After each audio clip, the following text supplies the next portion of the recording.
Good morning. Welcome to the 20th Annual Women's Leadership Conference, Week of the Women. I'm Joyce Sloan with Green Country Behavioral Health, and I'm really happy to be here today. Also want to thank everyone for joining us at Common Grounds networking event this morning. It was nice to see so many of you. Don't forget to download your worksheet for today's presentation. It was in your email today. Also, want to start out by thanking all of our sponsors. We could not host this amazing week without them. Our presenting sponsor is Muscogee Creek Nation Casino. Our host sponsor is Indian Capital Technology Center. Speaker sponsor is OG&E. First Star Bank, Green Country Behavioral Health Services, Refresco, St. Francis Hospital Muskogee, Georgia Pacific, Muskogee Phoenix, Northeastern State University, Connor State College, and Love Bottling. Thank you all. This week's speakers are sponsored by OG&E. I'm excited to welcome our speaker today, Dr. Lacey Nevel with Free Spirit Chiropractic. Dr. Lacey Nevel is a true wellness visionary wearing multiple hats. She's the co-owner of Free Spirit Chiropractic with her husband, Dr. Colton Nevel. Along with running the practice, Dr. Lacey is the founder of the Startup Lab for Chiropractors, where she and her team do coaching and workshops for chiropractors in their early days of opening their practices. She is also the founder of Free Spirit Social for Chiropractors, where she provides social media coaching and tools to other chiropractors. Her life purpose is to serve individuals and families with an abundance of love, using chiropractic as a portal for deep connection and understanding. She lives a life committed to elevating the consciousness and authenticity of others, and along with her soulmate, Dr. Colton Nevel, aspires to create a space of love for the community together. Welcome, Dr. Lacey Nevel. Hi, I am so excited to be here this morning. I'm going to go ahead and share my screen so everyone can see it. And it was so funny because whenever I was asked to speak, I was like, what can I bring to this leadership? And this topic is really strong on my heart because just like my intro, I am wearing a lot of hats. I own multiple businesses, and I know firsthand the struggle that we as women can go through both in our personal life and in our professional lives when we're trying to figure out that work-life balance. And you like how I did the quotes, because there truly is no such thing as balance when it comes to work and life. I think that it is really awesome because there's a beautiful connection between the two. That's why I chose the word adaptation and work-life harmony, because really they should flow with each other, just like we flow with the universe and into our daily lives. And a little bit of backstory, just deeper dive into my story is, yes, I am a wife. My husband is a chiropractor as well. We actually met before we went to chiropractic school. We've been together for 11, almost 12 years and married for 5. I'm also a mother to a 3-year-old little boy. He is a wildling. He has been adjusted since birth, and an entrepreneur, a business owner. I actually own 5 businesses, so I am doing a lot all the time. Chiropractor, that is my first and foremost calling. I always say, like, I was made to be a chiropractor because of just the innate possibility within all of us. A birth worker, I was a birth doula before, wellness advocate, and I have a podcast, Free Your Frequency, which is just a health and wellness podcast that is targeted towards just individuals and learning how you can take charge of your individual life as well. So you can find that on Spotify and Apple. And if you ever have any topics that you're interested in and learning about, and when it comes to anything in the health and wellness world, that is what that podcast was made for. So for me, one of the stories that how I really got into learning about that work-life harmony was that, I grew this practice, especially me and my husband, really quickly. We've been open for 6 years and everything was going right. We were loving what we were doing. We still love what we do, but we were feeling a little burnt out. We grew really quick to the point where we really didn't know what we wanted to do or how this was sustainable long term. And something that really a backstory of mine is that I grew up with a single mother who she worked 24/7. I was actually passed around to different uncles and aunts, my grandmother when I was little, just because she was constantly working because she wanted more. And she has been my life person, that my biggest role model that I have looked up to, but she also taught me a lot as well.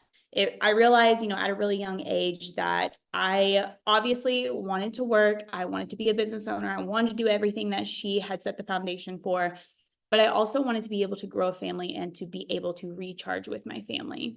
Fast forward about a few months ago, 6 months ago, 7 months ago, I had pretty much a burnout session with my husband. And I'll talk about some different strategies that we do in our lives to prevent that.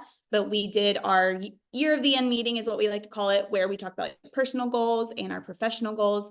And I just realized that I was feeling really burnt out. I didn't know what else. We were growing still. We wanted to hire some new doctors to help us, but I didn't really know what that looked like. And so that was a breaking point for me, where it was like, okay, I have to put my life, my personal life first, because I had lost that personal and professional connection between the two. So that was something that has always been near and dear to my heart. And then last year, again, chaos, craziness, we ended up like having our son, buying a building, all of these things. And it was just, again, I hit that brick wall and felt really burnt out. So the realistic is the adaptation of making the shift from that work-life balance to work-life adaptation. I chose the word adaptation, and we'll talk about that here shortly too.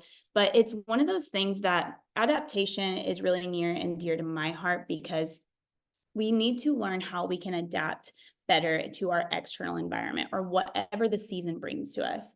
We talk about it in our office, in particular, about adaptability, resiliency, because truly, the goal of chiropractic for us is to remove any stress, any interference within your brain-body connection, so that your body is able to adapt to any external stressors or the environment or anything. So why aren't we looking at how we can adapt our lives to be more of that harmonious, that very well-flowing, well-connected life when it comes to our family life and our personal life? Now, historically, the work-life balance was about maintaining a strict boundary between that professional responsibility and then that personal time as well, especially as women. I feel like this is a really hard concept for us to, really lean into and see, okay, what there's so many expectations when it comes to, especially as females, we are, leaders in our household, and we're supposed to, choose between this work life and this mom life and things like that. And especially, and it's so interesting when you see women in our community who are having to figure out whether, or not figure out, but like being told that they have to choose one or the other. And that just simply isn't true. The idea of this really gained traction actually in the 20th century, especially during the post-industrial revolution era. People aim to leave work at work and focus on personal matters during the off hours. But now, especially post-pandemic, our world has completely changed. There's a lot more women working remote, which is awesome. But I also was listening to a podcast yesterday that, especially for us females who want to be home with our babies and our kiddos, and we want to be able to be home or in the home force. They actually did a podcast episode where he was talking about research studies that, 2020 people really wanted to be at home, remote work, yay. Everyone was excited because they wanted, this whole life that they saw. And now, last year, the study came out that people are more depressed than ever. They're more stressed than ever because they're trying to do it all and blend everything from home. So I thought that was really interesting, because I know in our practice, we have seen that, especially like our mamas that come in and they did the remote work, especially post baby. And now they're like, oh my gosh, I feel like everything is just crashing down and I don't know where to turn. I don't know how to separate that work and life now, because it's just all connected into one. So again, it's just like boundaries, and we'll talk about some different things as we go further into this talk. But, for a lot of us, we carry our work in our pockets. I know I am notorious for doing that. I constantly am having my phone, just like in my bio, we were talking about, I run a coaching group for startup chiropractors and other wellness leaders in the community. I also run a social media group, so I'm always connected to my phone. And I hate it. I am always like, we are so technological driven, which is awesome, but also very forceful. We're seeing it with our kiddos. And that is something too, like I said, we'll talk about it later in the talk, but setting boundaries is the number one thing that I can recommend for you if you are starting to feel like this blend of confusion when it comes to how you can find yourself personally and then how you can find yourself professionally as well. So life itself is just not static. Different phases demand different levels of focus and work on professional matters. For example, for me, starting a family, caring for aging parents for some of you, or even personal health issues require us to adjust our focus and our energy accordingly. And for me, it is interesting because I have went through these different seasons. I am one of those people that I loved starting my own business. I loved becoming a wife and then a mama. Of course, that was honestly the most challenging season for me, was whenever we had our 3-year-old, because it was one of those things that I love the hustle. I always call it the hustle season, where you're just like running towards success and running towards hitting these high goals, whether it's in your personal life or your professional life. And so he actually forced me to slow down, which was such a beautiful thing in the making, because it completely changed my life to make sure that not only was I focusing on work, but that family became first. And that was a front runner whenever it came to our family, but also into our office as well. So that was something, when we talked about like what I was going to talk about on this talk, the adaptation, like I said, adaptation is really big for me in our office. And, adaptation is the one thing that fosters resiliency, and resiliency is just how resilient you are and how, like I said, navigating and managing those unexpected challenges. We become more resilient and better equipped to handle any stress. And so that can be stress within our personal life or stress in our professional businesses as well. When we are able to find that adaptation and resiliency, we are able to increase our satisfaction. We are adapting to the flow of life now. We often find greater satisfaction and that less stress, which allows us to truly focus on that moment in life. So that's something too. I feel like a lot of us, especially as females, whenever we're at work, and when we're at home, we're at home. And it's like we can't really focus on one or the other because we're constantly have our head in the clouds thinking about the other thing. And so that is where sustainable success can come through whenever you are finding that adaptation and resilience in the workforce. And just adaptation supports that long-term success. Not only are you happier with your life, but you do end up becoming more successful. It's one of those things that we talk about, like the universe provides, especially, like whenever you ask for it, and whether it's prayer, meditation, manifestation, whatever it is that you do, it is really awesome whenever you are seeing that success and you are seeing that happiness happen, but you haven't given up anything else in life. So that is one of the biggest thing, leading to adaptation, to helping with that long-term success, which is a much more sustainable approach to helping us thrive personally and professionally. Oh, I just clicked on that. There we go. Okay, so this is another thing too, is we often juggle multiple responsibilities, both at work and home, and societal expectations can add extra pressure. That's what I was talking about earlier. In our society, again, especially as females, I don't see it as often in men, but most females, we feel this expectation that we either have to give up our work life to be able to be into that home life, or the home life to the work life. And it doesn't have to be like that. They can be definitely interconnected, and that it's okay for either one of them to influence as well. It is also important as women that we acknowledge that perfection is not the goal. I don't know if any perfectionists are listening in today, but I am a pretty big perfectionist. And so that was something for me that was really hard to give into and to surrender into. The goal is to always aim for progress and flexibility in whatever is calling to us. Now, how do we find flexibility and resiliency? So this is one of my 3 favorite ways to really build up that mental and emotion resiliency so that you're able to maintain that work-life harmony. Resiliency, again, helps us just handle the stress and setbacks. And again, just adapting to the different seasons. Like I was talking about earlier, becoming a wife and becoming a mother and becoming a business owner, or even an entrepreneur in whatever you are doing, like all of those things, we have to find the resiliency. We have to be able to adapt to those different challenging seasons. So number one thing that I really recommend is practice mindfulness. So incorporating mindful practices such as meditation or breathing exercises are one of my favorite ways. They can help us manage stress and maintain mental clarity. One of my favorite challenges that I did this year was called 75 Hard. And so it's 75 days. You have to give up alcohol. You have to do a really clean diet. You have to read 10 pages of a book so this is every single day. And it can't be just a fiction book. It has to be a self-help book. You have to do 2 workouts. So we actually started in February. And so we had lots of snow that we had to do because one had to be outside. So that was definitely challenging. We had to build up that resiliency. We had to be flexible, and we had to also time management. That's a biggest thing with the 75 Hard. And then you had to also drink a gallon of water a day and a progress photo. So in our office, we have a big health and wellness board, and we had all written up there. Our whole team did it, 75 Hard, and some different practice members had also chose to do it with us. And the one thing, like when we were writing people's goals up there and we were talking about, people like, oh my gosh, you guys are doing 75 Hard. Like, there's no way that I can do that. And I had the conversation with them, like, especially moms. That was the biggest kickback, is moms were like, there's no way I am like running to baseball and I'm doing all these practices. And I'm also, and these were mostly like stay-at-home moms, which is a full-time job in transparency. And they were like, I just don't have time. And that made me realize, like, a lot of people, we don't practice our mindfulness because time is just of essence, truly. And it's always going to be there. And it's truly like, what is time?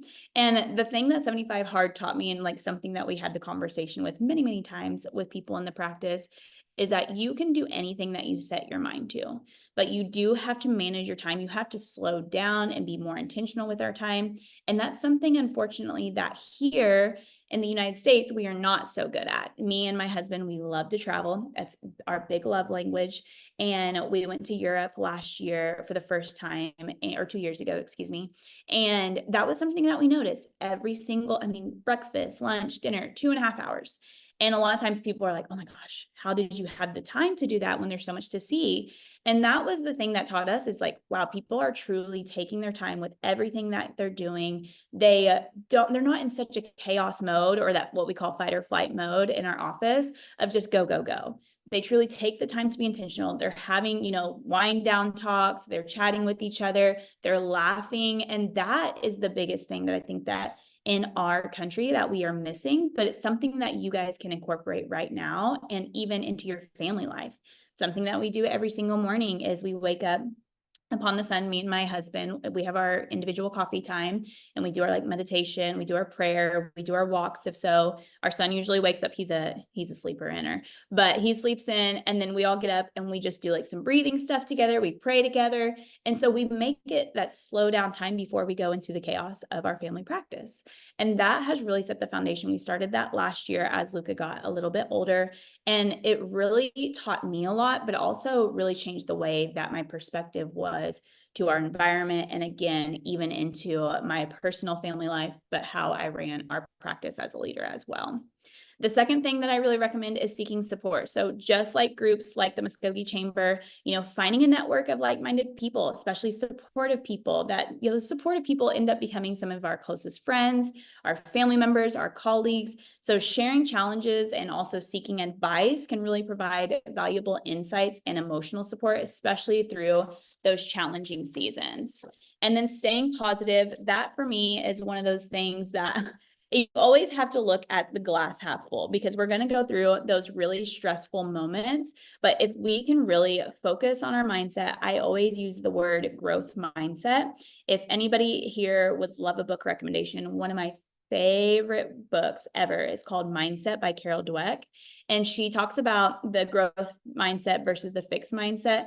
Growth mindset is something that's always evolving and always changing, and that can be taken into any area of life. So I highly recommend reading that book, but just staying positive and viewing challenges as opportunities for learning and growth.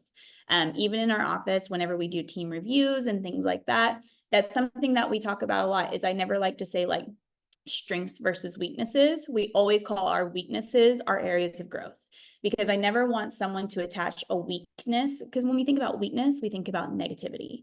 We never want to do that. If we can change how we think about certain things in our life, or changing the communication in even our mind or even out loud, that can change the whole paradigm of how we view life. Now, I was thinking about different resilient women that I have read about or seen over the years. Obviously, my mom is one of the most resilient women in my personal life, and I'm sure every single one of you do have one as well. But these three women really stood out to me. The first person over here on the left side, if you guys don't know, that's J.K. Rowling. She is the author of the Harry Potter series. And a lot of people don't know, but before her success, she was actually a single mother living on welfare. She was struggling with depression, suicidal thoughts, very deep thoughts. And that's actually what she translated into reading or to writing the Harry Potter series. And despite her circumstances, she actually wrote the Harry Potter series, which became a global phenomenon. And her story is one of the persistent and belief in her vision. So that really demonstrates to me that she has the perseverance and belief in her work to extraordinary success. And even whenever she came from a place of hardship. The middle woman is one of my favorite women, especially as a birth keeper, birth worker, because she actually almost died during childbirth. So this is Serena Williams. She is obviously one of the greatest tennis, especially a lot of challenges, lots of health challenges. She had pulmonary embolism. Like I said, she almost died during childbirth. She also has had lots of public criticism. So she has had a lot going on, especially in the last few years. But despite all those challenges, she's actually won 23 Grand Slam single titles and continues to compete at the highest levels. She also is a big advocate. And that's why I said my birth worker heart really loves her, because she advocates for women's right and racial equality, especially when it comes to birth, which is something that is a whole other thing that I'm really passionate about, is helping every single woman get the birth that she deserves and that she wants. And so her resilience her resiliency on and off the court exemplifies how the mental and physical strength can lead to extraordinary achievements. And then the right side is Frida. So if you don't know her, she actually just did a pop-up a few months ago at the Philbrook Museum here in Tulsa, which was awesome. Me and my entire family went, and my mom and stepdad. And she is actually a Mexican painter. My parents also live in Mexico half of the year now in their retired life. And so Frida's like always really big down there. So I've always been so intrigued by her beautiful portraits. So she is actually, she's inspired by a lot of like nature and self-portraits and things like that in the Mexican culture. But she actually endured a lot of health problems. She had a bus accident, which left her half paralyzed, and just numerous hardships in general. But she actually has been known as one of the most extraordinary artists worldwide. If you post this picture up, almost every single person in the world knows or recognizes her, because she has channeled all of her pain and really just made a lasting legacy. So it really shows you that we all have the resiliency and adaptability to even fight through even those hard seasons to become the best versions of ourselves. Now, for me, setting clear priorities is vital for achieving that work-life harmony. So these are some of my top three, and that's what the handout I gave you, all of those, I put some, obviously some of these that you'll see today are on there, but I put some deeper ones. And then if you have any questions at the end, of course, we can open up for Q&A if you want, but we can always talk about some different ways that have helped me achieve. If you have any more questions, you can always message me. I put my email on the last slide. So just if you want to message me on Instagram or Facebook or anything like that, because I just love helping women, especially just really shoot for those goals and hit those goals, but also keeping their priorities straight when it comes into that work-life harmony. So obviously setting clear priorities is vital for achieving that work-life harmony. These are my favorite steps. Number one, identify core values. So core values is really important in both our personal and professional life.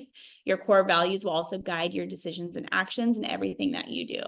For us, our core values is pretty much the same from our family into our office, especially for us because we have a family wellness based practice, chiropractic practice here in Tulsa. It is one of those things that I want whatever I am striving for in my personal family's lives to be what a lot of the goals that we want for our families in our practice. So for us, our practice and our family are very interconnected. We talk about our practice members as our family. We love on them like our family because that is something that we need more of. So identifying your core values, and these can be really simple. And then here in a year, you can, rechange those and make them more in depth so that it doesn't have to be this hard thing. Creating a priority list. So this is one of my favorite ways, writing down tasks and goals in order of importance. This helps you focus on what truly matters and allocate your time and energy accordingly. We actually have a skylight calendar is what it's called. It's like a little digital calendar. I bought it last year because I was like, I want to create a priority list for our family and our office as well, where I can see it all the time. I can see it on my phone. My husband can see our priority list. So we have all these things. I really love it. You can, I mean, there's a calendar, there's a grocery list. They're adding things all the time. But that is one way for us that we start with things for priorities and then we work the way down. And then regular review. So like I said, me and my husband, I said that year-end review, we have periodical assessments or just like conversations every single week. For us, non-negotiable is date night. So that's completely kid-free. We go either to a nice dinner or we just go to a regular hangout place, or we'll even cook dinner at the house, but it has to be kid-free, where we talk about our different priorities for the next week, our different goals for the next week, or we talk about any big event, big goals, things like that. We also have a month in. So usually a month in check-in. What we do is we usually do a 2-day or a 1-day completely night away from Luca, where it's just me and him and we're talking about these priorities and goals. We've also done it where it's just him or me because we want to work on ourselves as well. And then we do a half-year check-in and a year-end check-in, and we get our big whiteboards out and we talk about, where have we really, what's an area of growth in our personal lives? What's an area of growth in our leadership roles? What's an area of growth in any of our 5 businesses? So we look at those things and we can say, okay, how do we pivot so that we're still filling up our cup, but we're also giving our best at whether it's our family or our work. And so it completely, when you have eyes on all of your priorities and your goals, all the time, that's something that we talk about in the office with people, because they're like, I love that you guys do weekly date nights, or I love that you guys do monthly check-ins. As long as you guys, and whether it's just you or it's you two or your big family and you're doing this all as a team, it's one of those things that the more that you have eyes on your goals, on your priorities, the more unison you are with it. So it just becomes your second nature to be saying, hey, we're about to hit this goal. We're about to achieve this thing. Or these are my priorities this season. And again, it gives that space for other people to honor your priority and to help you achieve. And two, accountability as well. Self-care and well-being. So this is one of my favorite things personally, because self-care is seen as a lot of time a luxury, but it's not necessarily a luxury. I think it should be definitely a thing that we should incorporate every single day, definitely every week. And that is just really the foundation, especially for me, for maintaining that work-life harmony.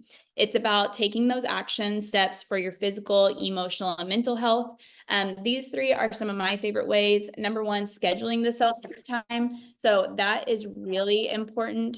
Sorry, my dog just barked at my door. Is really scheduling meetings and appointments, scheduling regular care activities. This could be exercise, hobbies, relaxation time. For me, some of my non-negotiables are daily meditation and prayer, just like I talked about that we do every day. Movement, that was something that I really took out of the 75 hard challenge, is I try to move my body every single day. I don't try, I do. One of my things that I ended up learning that I absolutely loved was taking 45 to 60-minute walks outside, no matter what the temperature was. Now my son comes with us a lot of time and I love that. We've been doing evening walks. It's still 100 degrees, but it's been really awesome because we get to communicate, especially for me, Mondays and Wednesdays are my really long days in the office. I'm there from 8 to 6.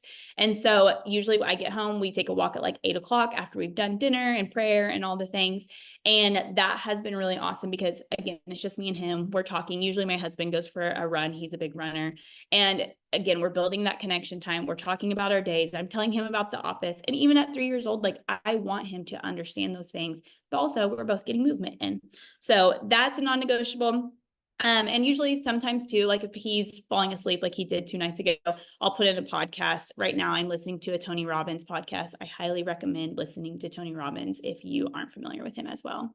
Another non-negotiable for me is weekly chiropractic care. For us, again, chiropractic care is our foundation for everything that we do. It's very nervous system focused. So I want to make sure that my brain and my body are completely clear of any stress, any interference, so that I can think and be the best person that I can possibly be. And then 3 to 4 times a week for me, sauna sessions, even if it's 100 degrees outside, because I want to build that adaptability, that resiliency. And then daily dance parties. That's another non-negotiable for me, especially me and my son, especially those days that I'm like, I just feel kind of like blah, or I'm like, oh, I don't want to go to work today. I want to just hang out, or I'm tired, or whatever it might be. Life gets in the way. That for me, as long as you like dance and move and groove and you're moving your lymphatic system at the same time your body's helping detox, you can really like just change the way that your mental state is just by doing that. A second thing, which also goes hand in hand with everything that I said, healthy lifestyle, balanced diet, sleep. Sleep is the number one thing that I see that really stresses our body out, not getting good enough sleep. Especially as a mama, I know that can be hard. So definitely make sure that you're scheduling in times for naps and things like that if you need it. And then of course that physical activity. So it really is powerful. We talk about lifestyle factors. That truly is an interchangeable thing between our physical health and our mental health as well. And then mental health is my third one. Again, practicing prayer, reading, journaling, gratitude, a simple thing that I started doing when I was pregnant to really just like write down how I was feeling, or like practicing gratitude, is I had a daily log and I used it in my planner. I'm a big paper planner person. And so I would just do like a happy face, and I would do a morning check-in, a midday check-in, and then an evening check-in. And if I noticed like on the days where it was like, ooh, I'm having a little bit more of just like whale faces, those are just like the little line, like blah faces, or like the sad faces, like what do I need to steer away from doing those days? Or if I saw days where I had a lot of energy, I was really happy, same exact thing. So it's something that I've taken past pregnancy, and obviously now I still do, is just doing check-ins. You can do it even as a family. Like we've had whiteboards where we've done weeks where we're like, how are you feeling this morning? And then if they're like, blah, it's like, hey, let's have a check-in. So that is really encouraging too for our mental health as well. And then time management. So this is by far, I feel like the biggest thing that I see is the biggest struggle for a lot of people when it comes to, for us, I know for our team, because again, we talk about like what's an area of growth this season for you. And almost always it's like time management. I'm not managing my time well. And again, that's what something that 75 Hard really taught me and my husband, is like specifically using time management as key when it comes into our personal lives, but also into our workforce as well. I started doing this at the beginning of the year, and I've just taken it forth, and I'm like, everybody should do this, is I'll use my Google Calendar. And now they have like the little, like, hey, we have a little thing, whatever, that widget is what they're called on iPhones.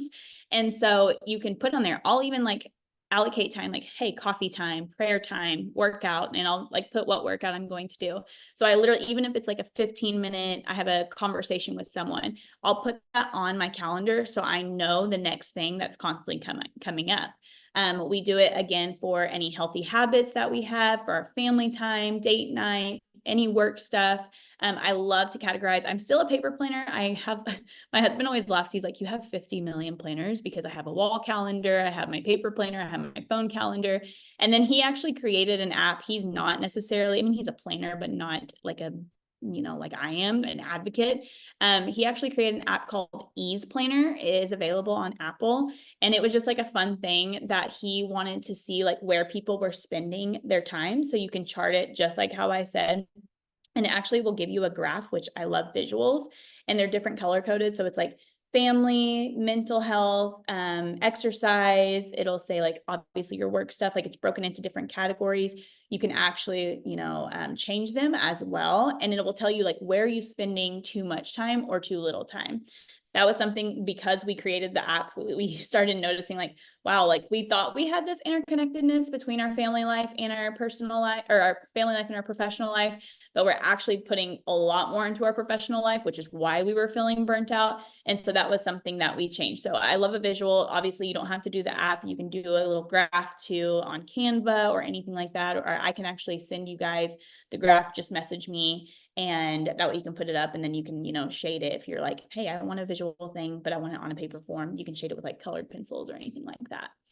Brain breaks. I think this is the biggest one, especially in today's world, is just, I recommend working 30 minutes at a time and then taking a short brain break of 5 minutes. After 2 hours of working, then you want to take a longer break. That will help you stay more consistent in your work, but also it gives you time to check in with your family or even your personal self or anything like that. So I'm a big fan of brain breaks. And then dividing your daily tasks and lists into top priorities and check off as you go to your least priority. So like I said, I'm a big priority list person. I have that on our Skylight calendar. I have it on my paper planner. but I'm also a big sticky note person too. So I will literally, like, if I'm home for the day and I have a lot to do, I'll put sticky notes on my mirror and like pull them off. There's something so like satisfying about checking things off or like pulling sticky notes off where it's like, oh yes, that task is done. And then you realize like, oh, maybe my top priorities were not actually my top priorities, or maybe my least priorities actually need to be shifted up. So I'm a big sticky note person. Like I said, I have a million and one different ways to manage my time because I love it. And then setting boundaries. So this is, for me personally, the hardest one. For me, my work comes home with me. I'm constantly getting messages on social media about health and wellness stuff. So it's one of those things that I'm still learning how to become better at. But I loved this quote by Betsy Jacobson: balance is not better time management, but better boundary management. Balance means making choices and enjoying those choices. So for me, it's like communicating clearly, establish and communicate your boundaries with your colleagues, family, and friends. It's something that I've had to it's a hard thing for me again, but even patients who message me at 3 a.m. with questions. I mean, at one point I was getting like 10 to 15 messages every week. And I was like, hey, like if I'm not in the office, like please, message the office phone, or even if I'm in the office, message the office phone, and I will get to it as soon as I, again, have that boundary of creating that work balance and that life balance. So that was something that, again, I'm still working at, and sometimes I don't do as good as I should, but it is really, really important, especially because you can feel really burnt out really quickly if you don't have those boundaries clear. And then creating work-free zones. So again, this is something that I'm constantly working on, is designating specific time and spaces where work is not allowed. Avoid checking emails during dinner. That is something. So for us at 8 p.m., if we aren't on our walks, and I don't have a podcast in or anything like that, if it's 8 p.m. and we're all home, then the phones go up. We have like a charging station. It's away from our beds, away from our brains for EMF stuff. But it's one of those things that, that was a really hard challenge. We started that before we had Luca, especially because it was like, oh, I'm using that time. I've been at the office till 6 p.m. Well, now I'm, using that time to look at all my other businesses. But it really gives you the freedom to really focus on your personal life, your family life. And then of course, like it actually makes you sleep better at night. So it's a healthy habit, but also setting boundaries as well. And then, working in the bedroom. I know a lot of people like to work from their bed on their computer, but I don't recommend that. It can actually mess up your circadian rhythm. So again, another healthy unhabit that you want to get out of. And then sticking to limits. So being firm about your work hours and your personal time. Like I said, you can interconnect both of those, but it is really important to say, hey, these are my working times and this is my personal time, my family time. So for us, everything after 8 is our personal time. It is our family time. It is a time where I want to do check-ins. I know a lot of people think, oh my gosh, you have a 3-year-old that doesn't go to bed till like 9:30, 10. But again, adaptation, like we want him to adapt to our schedule. We really want to, still have that family. I don't want to come home and he be asleep already. So I want to have those times where we can actually talk about our day, whether it's talking about, work, or it's talking about, and giving him the excitement too, because we love talking about the miracles that we see in the office or different people that he knows of. And he's like, oh my gosh, my friend today went to the chiropractor. Like, I love that. It's funny because he talks like a 10-year-old. He does not talk like a 3-year-old, but because we have those conversations with him all the time. Same thing, like you'll start to notice that if you bleed work into your personal time, that can really affect our family, our marriages. Like people, we always talk about too at date night. For us, me and my husband work together. We are around each other 24/7. And so our date nights is a non-negotiable. We do not talk about work unless it is a work meeting at dinner, but those are rare. Usually, and it's always me, to be honest. Like my husband's like, I don't want to talk about it. We can't talk about it. Like he'll do a little check with me, like a little vibe check. And I'm like, oh my gosh, I have to talk about it. He's like, don't talk about it. We'll talk about it in the morning over coffee when we set our time for that. So it's really nice too to have an accountability partner that understands the boundaries and the health of that can go into, just staying not burnt out. And then the last one is delegation. So sharing responsibilities. We've talked a lot about this, but this is a big one, especially if you are a working mom. And it's like having the kids help you, having, people, colleagues, if you help you, your husband, your friends, whatever it is, that will help. That was something too at the end of the year last year when I started feeling really burnt out. I was like, okay, I need to share my responsibilities. I need to not, I need to offset some of my workload because I was trying to do everything. That is something that I'm also trying to work on. It's an area of growth of me is, delegating tasks. So But that once you have that, and then you can just do check-ins with certain people or whatever it is that you're not enjoying, that can really help you, again, focus on those high priority tasks and really staying really congruent with that work-life harmony.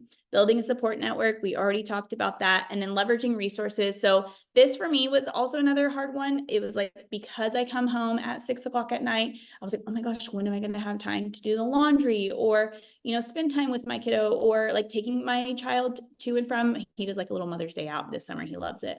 But we ended up hiring a nanny because I was like, I want someone that can come to the office. Luca was at our office for the first year of his life. We actually had a room that was just for him. So I actually got to bring my home life with me to work so that I was able to continue being a working mom. But then Kinsey, who is my nanny, she was able to be there and be full eyes on him, but I could still have those check-ins. We still have her. She's actually outside playing with Luca right now. And so like that was a really hard thing for me, because I said, oh, I never want my kid to be, someone else's responsibility. But again, that gave us the freedom to have him a part of our, personal lives, but also our professional lives, and not really miss a beat. Same thing. We have a little housekeeper. She comes every 2 weeks, but it was something that, when it was busy season for us, we did have her every week. And so that was something I was like, I don't want somebody else like cleaning my house, like whatever. But that was really empowering for me. I was like, okay, that helped ease the burden of all the things that I was supposed to do on my task list. And so again, don't hesitate to ask for help when needed. Utilize those resources, and it can be a seasonal thing. Like I said, we used to have my housekeeper come a lot more often in those busy seasons, especially when we were traveling for work every weekend. And now it's obviously laid back. I'm like, okay, I can do my things. And then my husband's like, I will do the things. So again, task list, the skylight calendar, I really love that for the time management. Never get so busy making a living that you forget to make a life.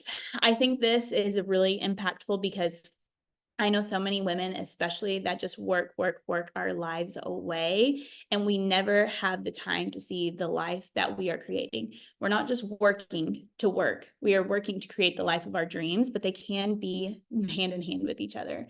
So here's my contact information. Like I said, if you guys want anything, like whenever it comes to those graphs, like I talked about, or if you need any links or anything like that, please message me. My email is down here, the Dr. Nevel at Free Spirit Chiropractic. My personal is at Free Spirit Chiro on Instagram, Facebook. You can find me, Lacey Nevel Normal. And then my office page is Free Spirit Chiropractic. People always get the personal and the office ones mixed up. It's kind of funny because I have tried to change it, but I did a little security thing with the blue check mark, and now it takes 25 years to change it. So yeah, I'm just, again, thank you so much for being here with me and listening to me. And like I said, if you guys need anything, if you're ever up in Tulsa and you want to stop in and meet me personally, I would love that. I love meeting people in our community. I actually take care of a lot of people in Muskogee, Fort Gibson. I'm hoping and praying one day that we can get another office out that way, because I'm from Gore. Obviously a lot of people know where Gore is. It's a small town, but you guys are near and dear to my heart, and not too far too. Thank you so much. Lots of great little takeaways there.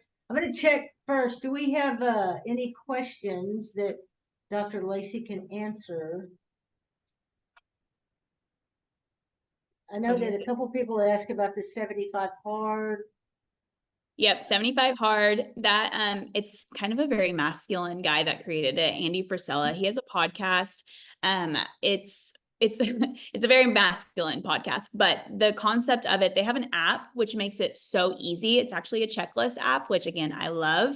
And so every single morning it notifies you and it's like, good morning, make sure that you're checking things off your list. So when you do that challenge, you can literally just click it. And then if you haven't done it by 11 p.m., it actually sends you a notification like, hey, you're missing these 2 things. Let's check in. How are you doing? I'm notorious too for going to bed at 9 p.m. sometimes. So that was really nice. It had an alarm and it was like, oh gosh, I didn't check my daily water when I've done that. So.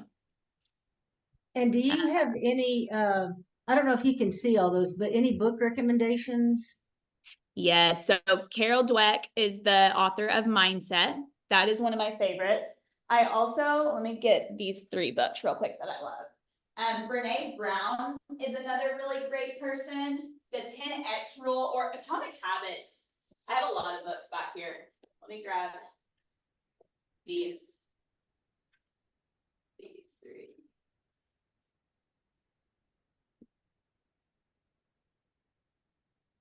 Oh yeah, and so Okay. Hopefully, can they still see me? We can, yeah. Power versus Force is a really great book. And then Rising Strong, anything by Brene Brown is really cool. I love her. Braving the Wilderness is also really good. And then Atomic Habits is also by James Clear, is also another really good book. It talks about just like tiny things that you can do to actually create good habits in your life. Things like creating lists. And then it talks about like healthy habit stacking. So it's really influential for personal, but even professional development as well. I'm going to have my mantra for the day be progress, not perfection. Yeah, I love that. It is Progress, so not true though. perfection. I definitely feel like a lot of women, like we think we have to be perfect all the time. We have to look perfect. We have to do everything, just right. And truly it's just like making those small, tiny steps will end up building, we call them again, habit stacking, and they're going to stack into it. And it's going to become your normal life. So I love that. Absolutely. Any last questions? I think we're good. So thank you so much, Dr. Lacey. Of course. And just Thank a you. big thank you to our sponsors again. And be sure and join us tomorrow on Zoom at 10 a.m. for Carlita Nelson with Arbonne International. She will present the best way to predict your future is to create it. Makes sense?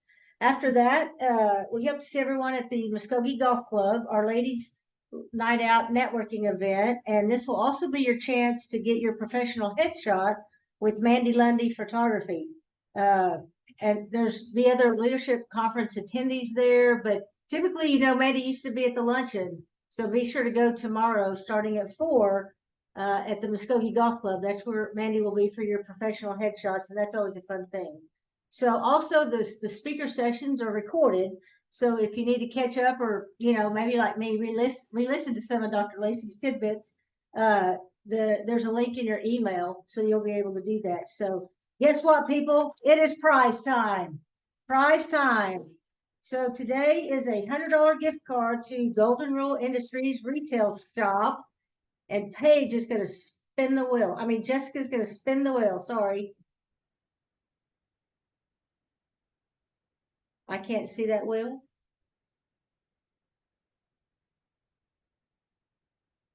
Rachel Atherton. Rachel Atherton, you are the winner. So drop by the chamber and get your gift card. And thank you again, Dr. Lacey. And we will see everyone tomorrow. Thank you all so much. Have a great day.